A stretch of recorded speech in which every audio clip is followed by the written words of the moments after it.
Assalamualaikum warahmatullahi wabarakatuh. Salam sejahtera untuk kita semuanya. Ya, hari ini spesial podcast kita, podcast bersama guru tercinta kita. Di momen Lebaran ini tentunya kita semuanya bersatu padu. Kita bersilaturahmi kemana aja, salah satunya ke guru-guru kita. Saya di rumah salah satu guru favorit saya, Pak Sarmidi. Selamat siang, Pak Sarmidi. Selamat siang. Saya serak Pak Egi, Pak. Eh, jadi kepala sekolah udah lama Pak ya? Ya sudah lama. Sudah mulai tahun 96 sampai tahun 2021 ini. Sudah kepala sekolah? Sudah kepala sekolah. Itu di MTS Asaryah Tanjung Sari. Wow. Saya sih sebenarnya pernah ajar di MA Salafiyah Lahar kelas 1 waktu MOS mungkin Pak. Iya. Matematika. Sampai sekarang juga masih salah satu guru favorit matematika di wilayah lingkup Lahar dan sekitarnya lah Pak ya. Iya, Mas.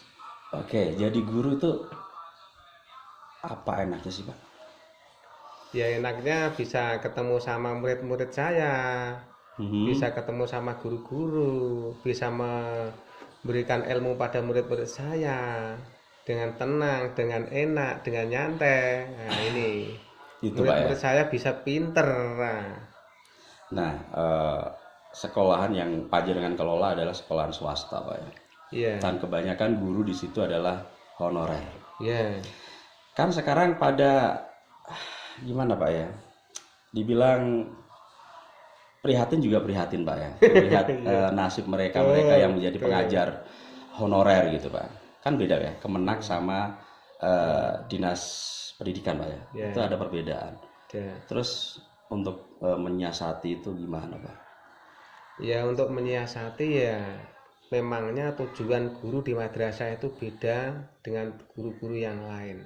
Kalau di madrasah itu memangnya dia tulus ikhlas untuk mengamalkan ilmunya di madrasah. Ya istilahnya berjuang. Namun dengan kata-kata ikhlas ini, jika ini ikhlas betul-betul akan menjadi berkah dan tidak ada rasa kekurangan dan sebagainya, dia sudah merasa cukup. Tapi selain itu ya sekarang ada dana BOS walaupun sedikit, itu dia sudah mendapat istilahnya bisaroh lah ya, semuanya dapat untuk semua guru yang ada di semua guru dapat, tapi menurut sesuai jam mengajarnya, sesuai dengan itu jam banyaknya waktu yang diajar oleh guru itu. Jadi ini jadi semua siswanya tidak ada yang sama, tidak ada istilahnya gaji pokok ya. Jadi tidak ada gaji pokok, itu dia mengajar berapa jam ya dihitung sesuai dengan jam itu dia mendapat bisaroh, istilahnya seperti itu. Bisaroh itu bahasa kalau bahasa Antison ya Pak? Ya bisa dikatakan gaji lah. Oh gitu. Oke, kira-kira kalau gaji guru honorer itu per bulan berapa sih Pak sebenarnya? Kalau gaji guru honorer di madrasah itu kami hitung per jamnya itu, kalau kami hitung 25.000. Kalau dia mengajar selama 8 jam ya 200.000. Ya 200.000 ini masuknya 1 bulan 4 kali kalau hanya 8 jam. Kalau 1 bulan kan 4 hari. Misalnya hari Senin minggu pertama, Senin minggu kedua, Senin minggu ketiga, Senin minggu keempat. 1 bulan kami hitung rata-rata 4 kali masuk, ya sekitar 200-an. Walaupun seperti itu dia tetap semangat karena ada keikhlasan tadi. Tapi gaji segitu Pak? Jelas kurang dong Pak. Kurang. Itu kalau dari Bapak Kepsek sendiri pengennya seperti apa sih? Ya kemen kita dengan gaji yang seperti itu supaya dia itu semangat mengajar anak-anak secara baik, secara bagus, ilmunya bisa diserap oleh anak. Kadang-kadang guru kami berikan suatu istilahnya tambahan lah untuk prestasi itu. Jika guru berprestasi akan kami tambah, atau dia masuknya rajin itu nanti kami tambah. Jadi guru-guru bisa bersemangat. Seperti itu. Luar biasa. Kalau Pak Sarmidi sendiri ini kepala sekolah. Ya. gajinya gede juga ya. Ya. Gede juga. Gede. Terus Pak Jenengan juga ngajar di sekolah lain juga Pak ya? Ya. Itu di mana Pak? Kami mengajar di SD Tanjung Sari 2, kemudian di MI Tarbiyatul Ulum. Jadi kami mengajar itu tujuan kita bukan untuk saya mencari tambahan gaji, tidak, namun kami ingin menyatu dengan MI dengan SD supaya anak-anak itu nanti bisa masuk di madrasah kami. Dengan tujuan seperti itu, kita bisa akrab dengan guru-guru SD, bisa akrab dengan guru-guru MI, bisa akrab dengan warga-warga yang ada di desa, sehingga madrasah kami bisa diakui oleh seluruh warga desa Tanjung Sari khususnya, semuanya bisa mengenal bagaimana MTS Asariah itu, keunggulannya bagaimana, kelebihannya di mana, semuanya tahu. Dengan kami berbaur ke desa-desa dan ke MI, ke SD, itu Mas tujuannya. Oke. Terus kan ngajar di SD Pak, gajinya gede dong Pak. Kalau di SD guru wiyata itu paling banyak ya sekitar 150, 250, kalau kadang-kadang Per hari. per bulan. Ya, makanya kita tidak melihat gaji Mas. Yang penting kita bisa ketemu dengan anak-anak, dengan guru-guru, dengan warga-warga di SD itu, warga-warga di MI, kami sudah merasa senang. Dengan kami senang, kita itu ya syukur alhamdulillah semua akan dicukupi oleh Allah Subhanahu wa taala. Amin. Melihat pendidikan di Indonesia Pak ya. Saat ini menurut Bapak gimana sih yang sekarang dipimpin oleh Bapak siapa sih? Mas Aibong, Menteri Pendidikan siapa ini? Pak Nadiem ini adil nggak sih ke madrasah itu sendiri?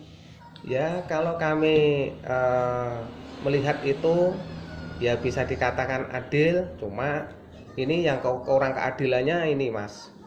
Mengapa sama-sama guru swasta ini ada yang P3K, mengapa di Kemenak kok belum ada P3K, padahal sama-sama mengajar. Ini kemudian untuk dana BOS ya dari SD ya terima dana BOS, di madrasah ya terima dana BOS, di MI terima dana BOS, ini kelihatannya sama. Namun yang kami masih agak kurang kurang seimbang ini, mengapa sama-sama guru swasta di SD atau di guru-guru wiyata yang lain bisa mengikuti P3K, kalau di madrasah kok belum. Nah ini Mas, harus lebih giat lagi Pak.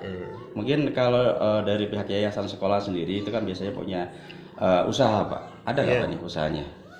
Usahanya kalau kami ya tanah wakaf itu kami manfaatkan untuk ya biasanya ada tanaman-tanaman yang bisa dijual, misalnya kapuk dan lain sebagainya itu Mas. Hanya untuk mencokong tambahan-tambahan dana untuk madrasah. Kemudian untuk pembangunan dan lain sebagainya kami memangnya mencari link-link di atas supaya kami bisa membangun madrasah kami. Kalau link di atas itu maksudnya apa nih Pak? Ya kita mencari dana aspirasi dari bupati, dana aspirasi dari gubernur, seperti itu Mas, untuk membangun gedung yang ada di madrasah kami. Iya, harapannya jenengan sih untuk ke depan, untuk madrasah jenengan sendiri dan yang lainnya lah seperti apa sih? Iya.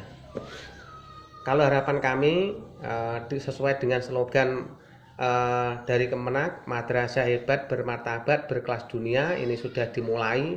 Memangnya dari kami harus giat, harus rajin mengikuti segala kegiatan-kegiatan yang dilaksanakan oleh Kemenak. Kemudian kami juga mengikuti event-event prestasi-prestasi yang harus kita ikuti. Dengan adanya hal semacam itu, sekarang ada istilahnya BINTAK, EDM, dan RKM ini memacu madrasah-madrasah itu untuk menjadi lebih maju dan menjadi lebih giat supaya madrasah bisa hebat bermartabat berkelas dunia ini akan tercapai, karena semuanya akan aktif, semuanya akan rajin belajar sesuai dengan keinginannya yang diharapkan oleh Departemen Kementerian Agama. Oke, terima kasih Bapak Sarmidi untuk waktunya. Iya. Dan sampai jumpa di podcast selanjutnya. Iya, Assalamualaikum. Waalaikumsalam.